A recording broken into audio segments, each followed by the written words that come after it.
जीवन के अंदर हर कहीं से कोई न कोई संकेत हमें मिलते हैं। जैसे सोशल मीडिया पे ट्रू कॉलर कॉल होता है ना अपने सेल फोन पे, और किसी का कॉल आना होता है तो एकदम से मैसेज और नाम आ जाता है। आता है कि नहीं आता है? एंड्रॉइड फोन वालों के लिए ये। वैसे ही परमात्मा का जब हम जीवन उस बागडोर से हमारे उम्र की दर पर जैसे जैसे जैसे जैसे हम आगे बढ़ते रहते महाराज, हमें घंटियों के रूप में बताते रहते हैं।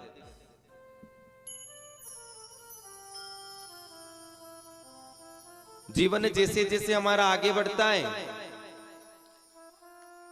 तो घंटियां बजना चालू हो जाती हैं। सबसे पहली घंटी आती है साहब बाल सफेद होना। बहाना बना लेते हैं कभी कभी तो, अरे आजकल तो होता है तेल खराब रहता है, क्या हो गया बाल सफेद हो गए। तो उसको संकेत समझो कि वो परमात्मा की इस जो मृत्यु लोक में हमें भेजा है, उस भेजने का ये संकेत है कि बेटा तू वहां जाके भूल तो सब गया है, मौज मस्ती कर रहा है, घूम फिर रहे हो, नए नए कपड़े पहन रहे हो, पार्लर जा रहे हो, मेकअप कर रहे हो, लेकिन बाल सफेद हो रहे, कब तक मेहंदी लगा लगा के काम चलाओगे? एक बार घंटी बज गई, नहीं सुना साहब, फिर धीरे धीरे धीरे धीरे धुंधलापन आ जाता है, आंखों में कम दिखने लग जाता है, चक्कर आ जाते तो बोलने लग जाते अरे कमजोरी है। ये दूसरी घंटी है।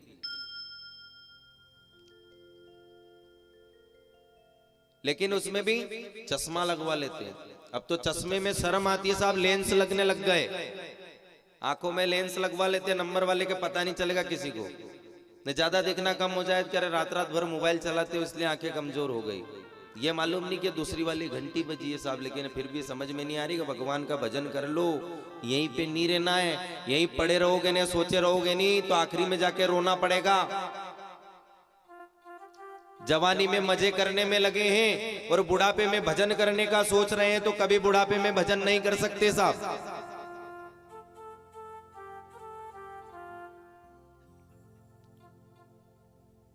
ये जैसे जैसे जवानी ढल रही है ना, बचपन भी ढल गया, जवानी में आ गए, जवानी भी ऐसे ढल जाएगी। बुढ़ापे में जब हाथ में डंडा लेकर के चलोगे ना, तब पछतावा होगा कि बहुत अच्छा समय था लेकिन समझ नहीं पाए। आज पोता पोती भी पढ़ने लग गए, बाहर चले गए, उनकी भी शादियां हो गई, घर में रख रहे तो बढ़िया है, नहीं तो वाह। बुढ़ी सटिया गई या बुढ़ा सटिया गया, फुकट बात मत करो।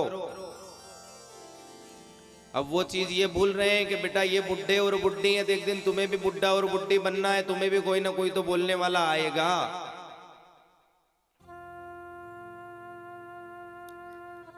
तीसरी घंटी बजती है साहब दांत की। दाढ़ें ढीली हो जाएंगी या सड़ जाएंगी, टूट जाएंगी, दांत ढीले हो जाएंगे या टूट जाएंगे, तो वहां भी नए नए फार्मूले अपनाएंगे। डेंटिस्ट के पास में गए, नई बत्ती सी बनवा लो। परमात्मा के घर की तो और थोड़ी बहुत टेढ़ी मेढ़ी आई थी, डेंटिस्ट के यहां से तो पूरी एकदम सीधी सट आएगी, सब बराबर दांत। तीसरी घंटी को भी मात दे दी। मतलब कहीं ना कहीं देखा जाए तो परमात्मा भी वो अपने मजे ले रहा है और हम उनके मजे लेने पे लगे हैं। वो संकेत दे रहे हैं। 3 बार तो घंटियां बजा दी, एक बार बाल सफेद कर दिए कि बेटा आप भजन कर ले रही, तेरे को जाना है तो यहां नहीं रह रहा, ये कोई तेरा घर परिवार हरिवार कोई भी काम में नहीं आएगा, जाना तेरे को ही है। दूसरे में आंखों में धुंधलापन दे दिया, चश्मा लगवा लिया। तीसरे में दांत ढीले कर दिए। चौथे में कमर दर्द हो गई, तो उसमें भी आजकल के थेरेपी सेंटर खुले हुए हैं। एक्सरसाइज वर्कआउट कर करके जिम जाओ, योगा करो, अच्छी चीजें वहां पर भी हम मात दे रहे हैं।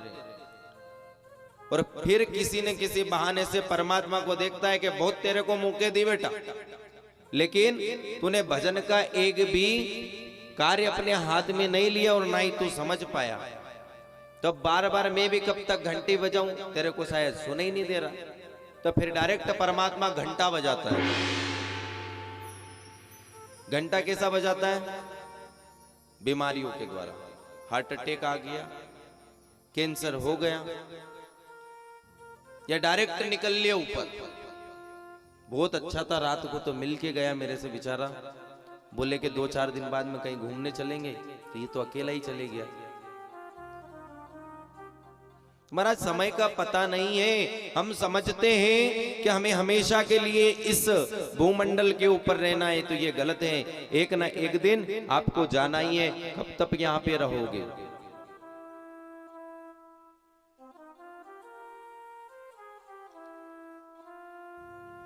यहाँ पे हम परमानेंट तो आए नहीं है, ये सब क्वार्टर है, किराए के मकान है। किराए के मकान में रहते हैं ना हम, ऐसे ही किराए का मकान है सब। अब यहां से हम जाएंगे तो सही, लेकिन हम ये भूल रहे हैं कि हम तो कहीं जाएंगे ही नहीं।